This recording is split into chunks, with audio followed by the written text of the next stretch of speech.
Guardate che appunto io incontrerò domani sarò a Schiavonia. Il direttore generale dell'USL Euganea incontrerà i medici e i primari dell'ospedale di Schiavonia, che ormai da una settimana è tornato ancora una volta ad essere Covid Hospital per fronteggiare la quarta ondata del virus.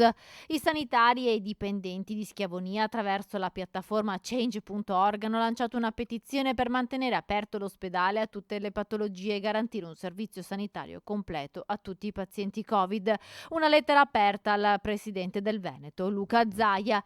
È prevista anche una mobilitazione per sabato 18 dicembre alle ore 10. Ben consapevole della stanchezza di medici, infermieri e OS che ormai da 2 anni sono in prima linea contro il Covid, il direttore dell'USL ha deciso di incontrare i responsabili dei reparti per cercare di rassicurarli. La cosa che mi colpisce è che, e ripeto, riguarda un po' tutti gli ospedali, Schiavoni in particolare, da questi segnali è la stanchezza, la grande stanchezza che hanno gli operatori tutti, non solo medici, ma infermieri, operatori di assistenza, ma direi anche amministrativi, perché dopo è tutta la macchina che appunto è stanca perché da 2 anni con queste ondate che continua a restare sul pezzo e non stacca la testa, tra virgolette, del problema. A Schiavonia il pronto soccorso è diventato punto di primo intervento per i pazienti Covid. 13 posti letto in terapia intensiva sono occupati sempre solo da pazienti Covid.